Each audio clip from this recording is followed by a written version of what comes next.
Reports are emerging of a potential new shootout involving federal agents in Minneapolis alongside law enforcement, including ICE agents, right here in Minnesota. Just before 4:30 a.m. in Minneapolis, the city finally seemed to breathe. After 3 consecutive nights of unrest, sirens had quieted, smoke had dissipated, and the streets had settled into a precarious but heavy calm. Then, in a side corridor most residents had never noticed, a line of black SUVs arrived. No lights, no markings, and no public announcement. A joint federal team was operating under sealed warrants, and the urgency was clear. If an illicit transfer was already underway, daylight would be too late.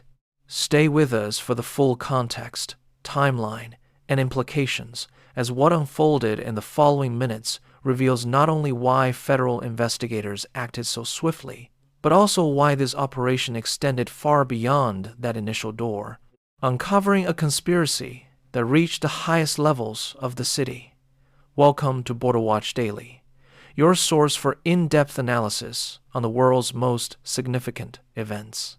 Today, we're diving deep into an unprecedented federal investigation that uncovered a chilling truth, hidden within Minneapolis's darkest corners. The convoy stopped in front of a low, discreet building set back from the main road. A small sign near the entrance identified it as a private immigrant hotel, a temporary shelter for refugee families awaiting longer-term placement. The windows were dark, curtains drawn, and the entrance seemed ordinary enough to blend into a city that had looked away for days.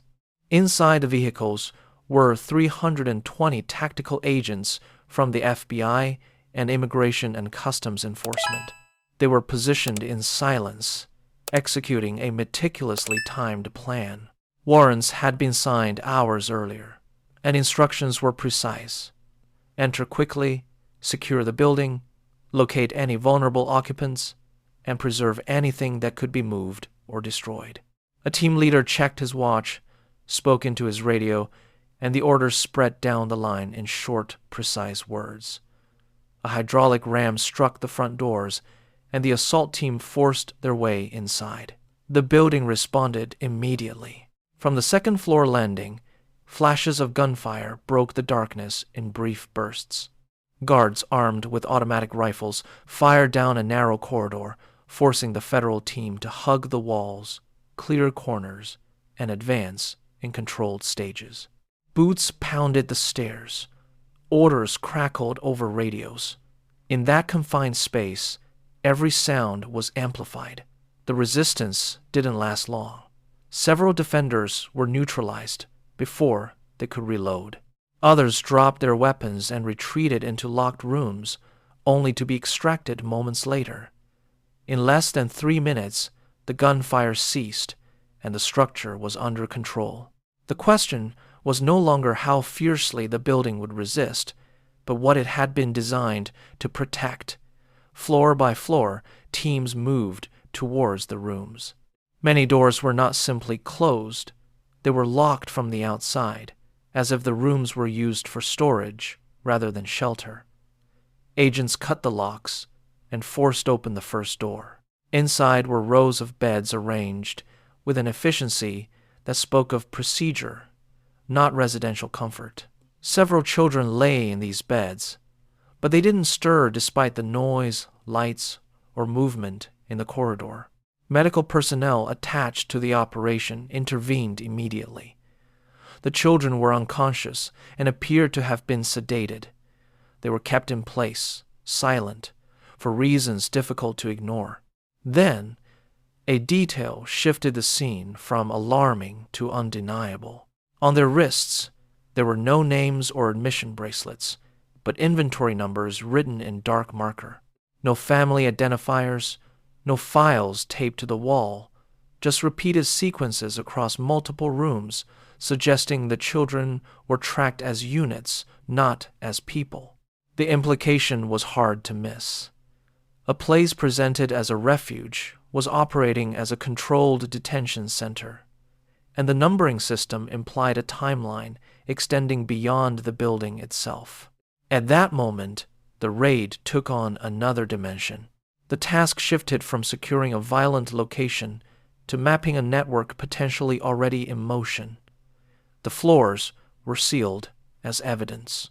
Medical teams began stabilizing the victims for transport, and investigators focused on the one question that couldn't wait for daylight. If these inventory numbers corresponded to a shipping plan, what was the next transfer point? And how far away was it? The 4:30 a.m. operation in Minneapolis did not occur in a vacuum. For 10 days, the city had endured a volatile period where every hour brought a new rumor, a new flashpoint, and a new demand for response. After a fatal shooting, public anger spilled into the streets, and confrontations escalated, drawing attention to the loudest intersections and the brightest flames. In public statements during the unrest, Congresswoman Ilhan Omar described the escalation as a necessary uprising to protect the community. To many residents, this sounded like a call for accountability. To investigators tracking patterns across the city, it also meant the next phase would likely consume police manpower, emergency services, and media attention, reducing visibility elsewhere. Records from those nights told a story in numbers. In 72 hours, police reports tallied over 430 violent incidents, including arsons, assaults, and coordinated blockades.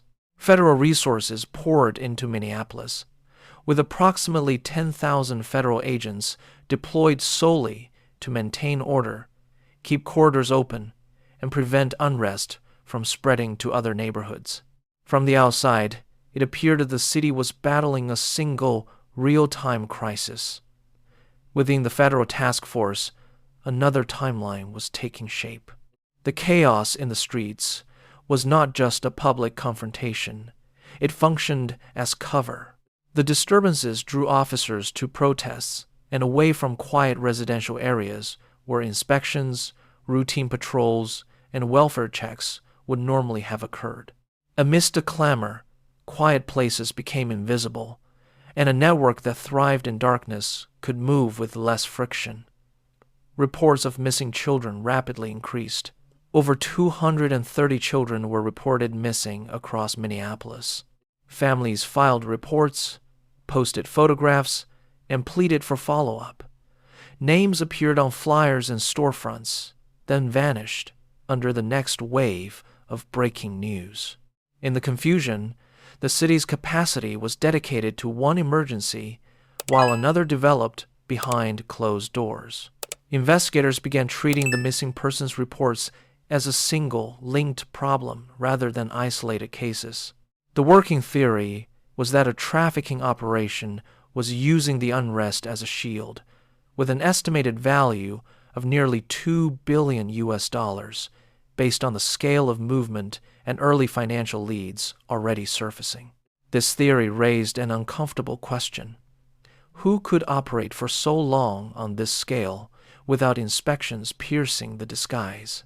The trail led to Mayor Sophia Abdi Aden, a 2-year-old public official of Somali origin, hailed for years as a humanitarian symbol. Her administration funded housing programs. Her office promoted food aid. Her public image focused on assisting vulnerable families, especially newcomers. Yet, investigators identified hotels and shelters linked to shell corporations connected to individuals within her inner circle. During the unrest, these locations were overcrowded and effectively shielded from inspections by the pace of emergencies and the paperwork of temporary housing, granting the sites time and confidentiality. Acting against a sitting mayor during active unrest carried a real risk. Any action without solid evidence could have been perceived as politically motivated, and the streets might have erupted again. The task force needed irrefutable evidence that couldn't be dismissed as mere talking points. They needed to catch the network red-handed as it moved its most sensitive cargo. The breakthrough didn't come from street patrols, but from logistical surveillance near the waterfront. A shipping tracking team noticed an anomaly connected to the mayor's humanitarian footprint.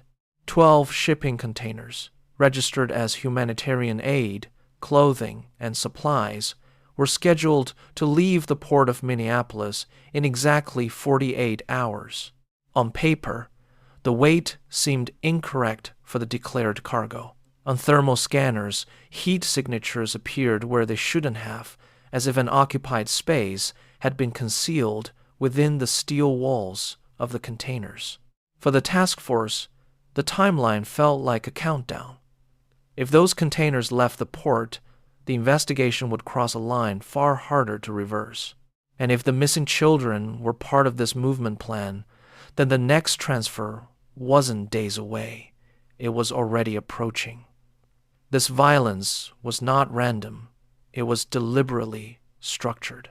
The task force commander made a choice that hinged as much on timing as on trust. He did not inform Municipal Police Command.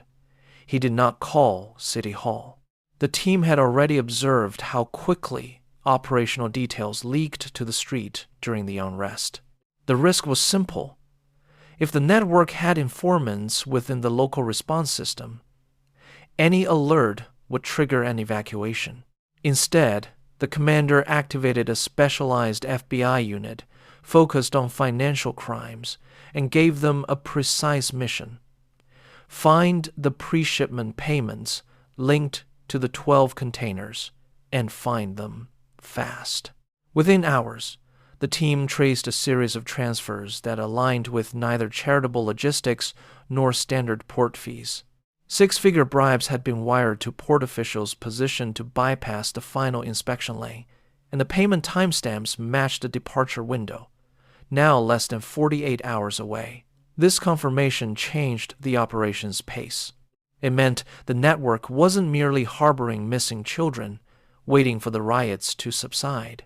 It was executing a movement plan with a fixed timetable and paying to ensure no one would look inside those steel walls supposedly containing donated supplies. Upstairs, tactical agents continued to search the building room by room, stabilizing victims and seizing weapons and phones as evidence. Downstairs, a separate evidence collection unit located the hidden basement entrance and entered under controlled lighting. What they found was inconsistent with the temporary housing administration. The space had been converted into an improvised sterile medical facility, complete with gurneys, surgical lights, and refrigeration units, adjacent to a small office within that basement. A laptop lay open, as if someone had stepped away mid-task. On the screen was a spreadsheet, but it wasn't a guest list or an admission ledger. It read like an inventory. Entries were organized as requests for parts matched with quantities, deadlines, and destination notes that had no place in any humanitarian program. Investigators compared the file's numbering system to that inscribed on the children's wrists upstairs, and the match was immediate. At that moment, the inventory numbers ceased being a strange detail and became a tracking system. The spreadsheet suggested the network was tagging children to fulfill specific demands from foreign buyers. Previous intelligence regarding corneal trafficking was no longer an abstract rumor or a vague warning. In the file, they appeared as a series of items with prices and planning markers, enough to indicate a market that treated human lives as cargo. Even with this evidence, the case still had a missing piece. Mayor Sophia Abdi Aden was not in the building. Her official schedule placed her at an emergency command center coordinating riot response, but surveillance teams tracking her communications believed this was inaccurate. The commander needed her location before the next phase began, because if the network was already paying bribes and working with a departure countdown, leadership would likely attempt to erase the chain of evidence. At that precise moment, A dirt box surveillance aircraft flying at 6,100 meters altitude picked up a signal. The mayor's personal encrypted phone pinged a cell tower near the industrial waterfront, several kilometers from City Hall. The task force did not interpret this as a routine movement. It looked like a move, and a move at this hour almost always meant a plan was being executed. The commander treated it as an emergency protocol. If the network believed the hotel had been compromised, it would attempt to liquidate evidence, move remaining victims, and push the containers to the docks before investigators could seal the port. The operation was now split into two races: locate the 12 containers and prevent their departure, and locate the mayor before the command structure vanished into the same labyrinth. The labyrinth was real. The port of Minneapolis housed thousands of containers stacked in steel alleys that looked identical from the ground. Finding 12 specific boxes in that field, while the city was still unstable and roads were congested, wasn't just difficult. It was almost impossible without a pattern. Investigators reviewed how the network had moved during the riots. Humanitarian aid trucks had been used to pass through police checkpoints with minimal scrutiny, as few officers wanted to be seen delaying supplies during a crisis. The task force also noted that the mayor's public charity work relied on a specific logistics company, a predictable route, and a consistent set of handlers. So, instead of chasing container numbers one by one, they tracked behavior. Through pattern-of-life analysis, the team replayed satellite imagery of the port from the past 48 hours. They tracked the same truck shapes, the same parking lane, and the same time windows that appeared whenever aid shipments moved in and out. Then, they noticed a subtle anomaly. 12 containers had been moved from the normal flow and parked in a dead zone, an area without security cameras and no active cranes, a blind spot created by the very infrastructure of the port. It was a hiding place, but it also looked like a launch point. The commander understood what this meant. If the containers were in the blind spot, the network could load them without creating a digital trace, and if a ship was already waiting, departure could occur long before morning. A surveillance drone was redirected to the dead zone. Minutes later, the video feed changed the entire equation. A crane was active. The network wasn't waiting for the day shift. Loading had begun. As tactical teams rushed towards the port of Minneapolis, the drone feed remained locked on the dead zone. A crane was in motion. A Panamanian-flagged cargo ship was docked at the pier. The network wasn't waiting for morning. The convoy was 6 minutes away. On the dock, the first container, labeled as aid supplies, was already being lifted. The task force commander focused on a problem beyond speed. If the container touched the ship's deck, the situation could turn into a legal standoff that would take time to unravel. Time was the one resource the children inside did not have. He issued a simple order: breach the perimeter, stop the lift, and secure the cargo. The lead armored vehicle crashed through the chain-link gate at 96 kilometers per hour, opening a breach wide enough for the convoy to surge through. Agents dispersed among the steel stacks, moving to control the crane, the ship's access points, and the truck lanes that could move the remaining containers. AK-9 unit swept the doors of the nearest container and alerted immediately. It wasn't signaling people, but narcotics. In seconds, the operation acquired a second layer of urgency. Children were being used as a shield to deter inspection, while a cargo of narcotics moved within the same steel box. The crane operator understood the same logic. If the cargo reached the hold, it could disappear inside the ship, and any delay in access could become lethal. As agents closed in, the operator attempted to solve the problem by force. The 2-meter-long container swung over the ship's open hatch, approximately 6 meters above the deck, swaying on its cables like a pendulum. Inside were 20 sedated children, and behind the false partition, a cargo that could harm anyone who mishandled it. The commander needed the crane stopped now. A sniper team, positioned on the roof of the Port Authority building, had a clear shot at the machine's hydraulic systems. A single shot rang out. The bullet struck the hydraulic manifold on the crane's main arm. Fluid spewed, the arm shuddered, and the crane halted with a groan. The container froze above the hatch, oscillating in the last seconds of its momentum. Agents rushed to the control cabin, cut the power, and secured the operator before he could try again. The lift was stopped, but the question remained: what exactly was sealed inside that container, and how many others were already positioned to be moved? With the crane disabled, agents cut the power and guided the cargo to the asphalt. A thermal lens opened the locking bars, and the doors revealed boxes of humanitarian rice stacked as cover. Behind a false partition, 20 children were settled in modified bunks, unconscious and sedated for transit, while bricks of narcotics were packed into the remaining space. In a single steel box, humanitarian aid labeling sat alongside contraband, an arrangement designed to turn scrutiny into hesitation. By sunrise, the port was under full federal lockdown. Floodlights swept across rows of containers as teams moved aisle by aisle, confirming seals, photographing serial numbers, and recovering documents before they could disappear. All 12 containers linked to the departure plan were intercepted before leaving the dock. The totals confirmed the scale. 3 tons of narcotics, including 70 kilograms of fentanyl, 400 kilograms of methamphetamine, and 800 kilograms of black heroin, were recovered from the entire shipment.